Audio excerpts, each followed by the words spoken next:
everybody, welcome back to Yard Sale Squad. In today's video, I'm going to take you along with me as I care for my home and also as I practice some self-care, and also kind of talk about how those two things overlap. So I hope that you will enjoy this video with me. So if you've been around for a while, you know that I like to make yogurt. I've done this for a couple of years now. Our family eats a lot of yogurt. It's one of my husband's favorite foods, and it's just a very easy thing to do. I learned how to do this from Lisa from the farmhouse on Boone. So I actually do double the recipe. I do a whole gallon of milk. And so you just start out by bringing that to temperature in the Instant Pot, and then it has to cool down. So I got that going, and then now I'm going to make myself some eggs. That's actually some elderberry syrup there to the left in that jar. One of my neighbors makes it, and it's not something we've regularly done, but I thought we would kind of attempt it this season. I'm curious if any of you take elderberry syrup for immunity. So I'm just cooking these eggs. The longer I've been a cook, I really like using our cast iron. I know that it's a good, healthy way of cooking, and I've learned more and more about how to care for the cast iron and how to keep food from sticking. So we've kind of been passing around a cold for the last couple of weeks, so if I can get a hot beverage in everybody, especially something nourishing like tea with honey, then I'm going to do that. So we've been having a lot of tea around the house lately, and I like to get local honey when I can, but this one's just from Aldi. So I have my scrambled eggs with some goat cheese, I have some pumpkin bread that my mom made, and I have my tea. All right, so I went out and ran an errand, and when I came back, my milk was cooled down to the point where I could add yogurt. So you add this yogurt, it's a half a cup, so I'm doing 2/4 cups there. And once you whisk it in, you just put it back in the Instant Pot on the yogurt setting. And the word is inoculate, and that little bit of yogurt over time turns all of this milk into yogurt. I think it's probably one of the coolest sciencey things that I do in the kitchen. I just think that it's a really cool way to use your resources, especially if, like us, you use a lot of yogurt. So I'm going to care for my cast iron here. I like to use salt and water and kind of make a little bit of a scrub to scrub it out. My brother-in-law taught me that. And then I clean it out, get it dry, and then I add some coconut oil to it. And I'll just heat it back up a little bit. And that really helps kind of keep the surface nice and seasoned. We live in a small house, and I have to keep our surfaces clear. So if you have missed my small space living series, I will link that down below. I talk all about the different cabinets and drawers and how we make it work in this house.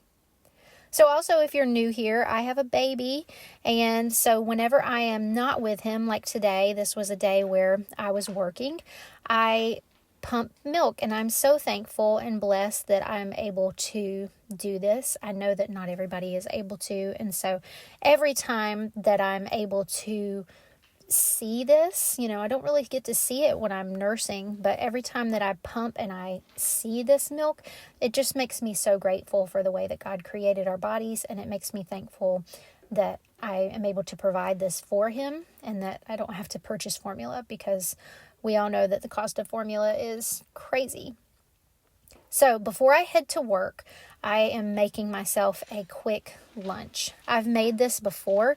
It's called Tik Tok Ramen. I don't actually have a TikTok account, but I found this on Pinterest, and that's what they called it.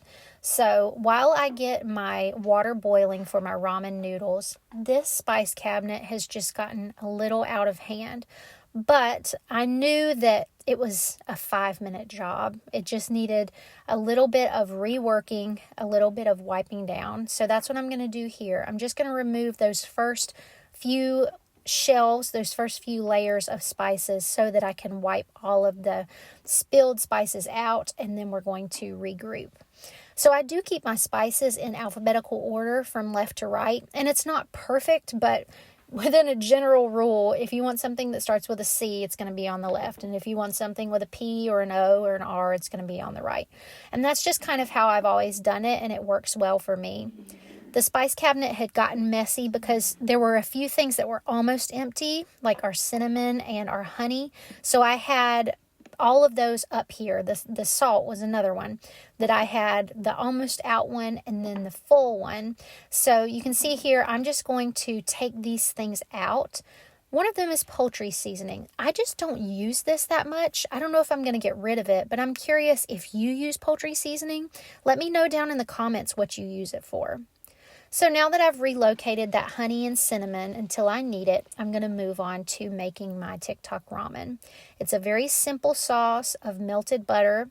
You toast up some garlic in that butter, and then you add soy sauce, brown sugar, red pepper flakes, and sometimes I do a little bit of coconut aminos. So in this instance, I actually got distracted and I kind of burned my garlic. This is a little more done than I would prefer. It was fine. I still ate it, but definitely keep an eye on that garlic because it browns so fast. So I do a tablespoon of butter. I do a teaspoon of garlic, a tablespoon of brown sugar, and then I do 2 tablespoons of soy sauce. And then if I want to, just a little splash of coconut aminos. So once you get that sauce kind of going, it's definitely going to be something that splatters a little bit. So you just kind of have to work quickly and be careful. This sauce gets thick quickly, and that's what you want so that it coats the noodles. So once that sauce gets to the point where I can tell it's pretty thick, I'm going to add the noodles in. And I like to add a little bit of the pasta water as well because it sort of helps to deglaze my pan from all of this sticky sauce from the noodles. So that's what I'm going to do. I'm just going to spread that around and get it to a good point, and then I'm going to add in my egg, and then we'll just kind of fry that and scramble it in. I'm realizing as I'm cooking that I haven't explained to you the self-care bit.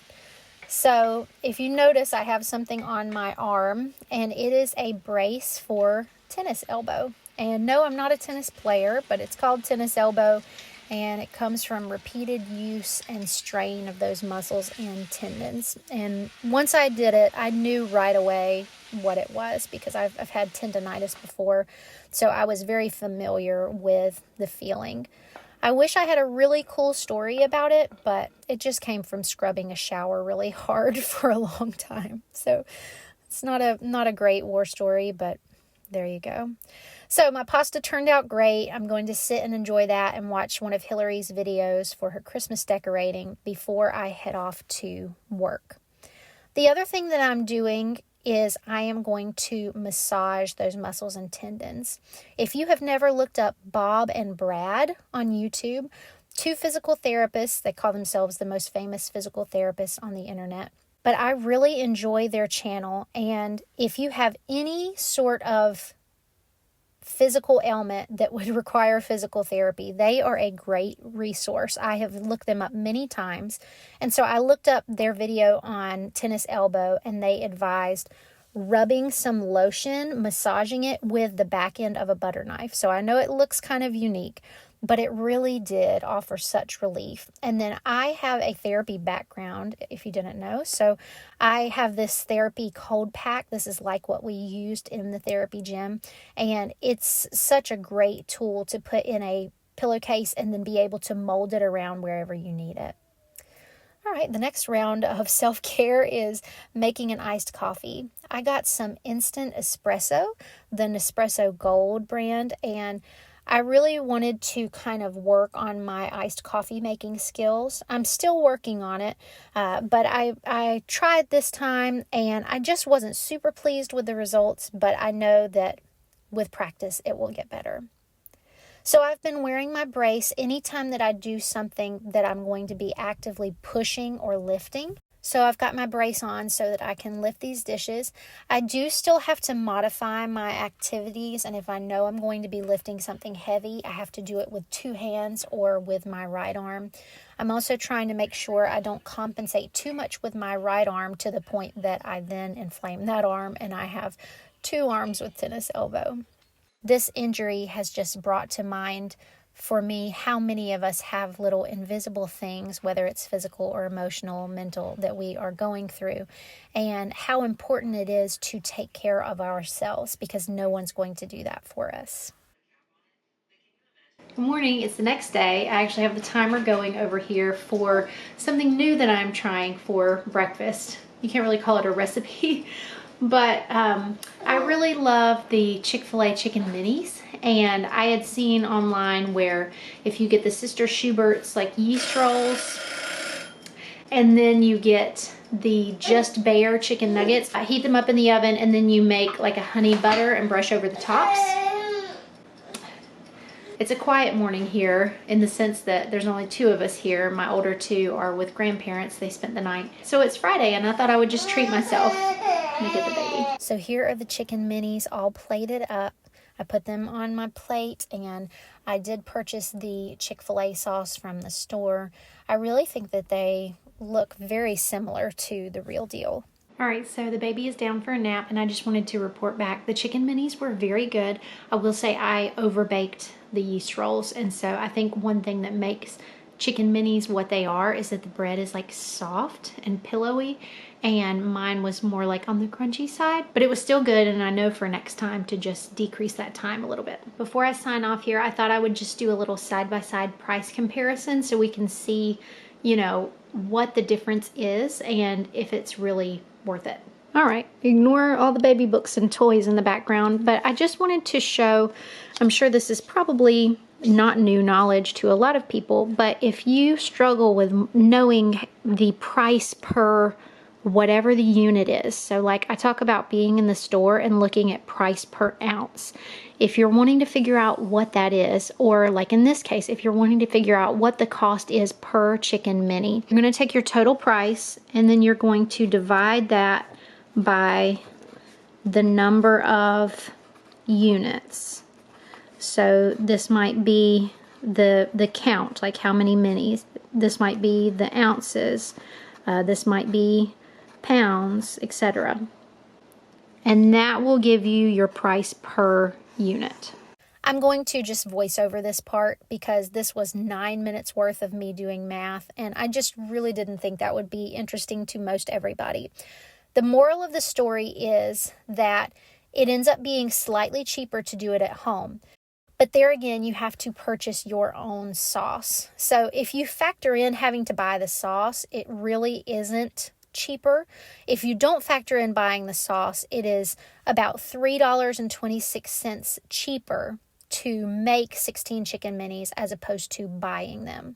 I did also compare the prices of the Chick-fil-A trays. You can get those in 20 or 40 count of the chicken minis, and even still, those wound up $1.11, which is very close to the price of them at Chick-fil-A. All right, you guys, I know doing math is not my normal content on here. I'm actually not even like a super math person unless it's stuff like this, comparing prices and saving money, and then I get really into it. So anyway, that just kind of helped me to see the side-by-side, and maybe it helped you too. I would say the advantage to doing them at home is if you don't live close to a Chick-fil-A, or you want the comfort of doing it in your own home and having it for, you know, a nice Saturday morning in watching cartoons or something like that, or over the Christmas season, then you know that you're going to save just a couple of dollars doing it at home, but it's not a huge savings compared to eating at the restaurant. So I hope you guys enjoyed this video. I hope you enjoyed coming along with me as I just did some normal things in the kitchen and practiced some self-care. I pray that you are having a wonderful day, and as we look forward to the Christmas season, I will be sharing much more with you. Thanks for watching, and I'll talk to you soon. All right, I changed my mind. I have one more thing to cook today, and I just thought I would take you along with me. So my husband has something at work that he asked me to make an item for, and he asked me to make garlic cheddar biscuits. So this is a Paula Deen recipe originally, and I've been making it for years. One of my old coworkers made it, and I got the recipe from her. So here it is. Paula Deen's garlic cheddar biscuits. So it does start with Bisquick, and the biscuits themselves are just Bisquick, cheese, and milk. And then once those are baking, you mix up your butter mixture, and it's just butter, and it says chives, but I use parsley, salt, and garlic powder, and that is it. I said whenever I first got married, like, I don't have a thing. Like, I don't have a thing that people ask me, you know, to bring to an event and or to a family thing, and I just looked forward to having like my thing. So garlic cheddar biscuits has become one of those things. So let's make them. These biscuits begin with preheating the oven to 400 degrees, and then I'm going to continually clean my work surface. I try to clean as I go so that whenever I get to the end and it's time to either eat or take the food somewhere, I'm not overwhelmed with such a big mess. Part of this is living in a small house, but part of this is just that self-care that I was talking about at the beginning of the video. When I chose to buy the giant box, I did not take into account that I was going to have to this elbow. It's fine. We'll work with it. All right, we're going to double it. So instead of 1 1/4 cups, I'm going to do 2 1/2. So these biscuits come together very quickly. The shredded cheese, the flour, and the milk come together to make a nice dough. You'll see here in a minute what that dough looks like. And then I just spoon it onto a baking sheet. One batch makes 12 biscuits, so I have doubled that today.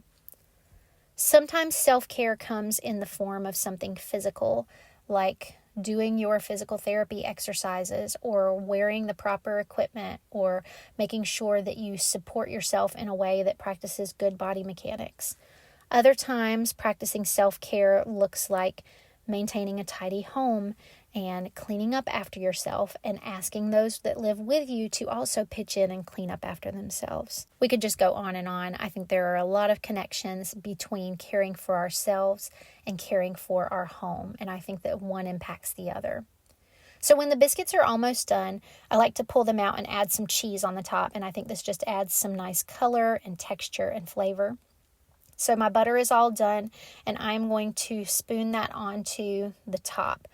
This really soaks into the bread and also runs down on the bottom where the bread has been baking on the parchment paper, and it makes this really nice crust on the bottom. So like I said, these biscuits are always a hit. Everyone always loves them, and I'll let you in on a little secret. If you make these biscuits at home, these little bits of cheese are your reward. They are your prize as a chef, especially the ones that have been soaking in that garlic butter. That is your reward for cooking for everyone. Thank you so much for coming along on today's video. I hope that it offered you some inspiration, and I will talk to you next time.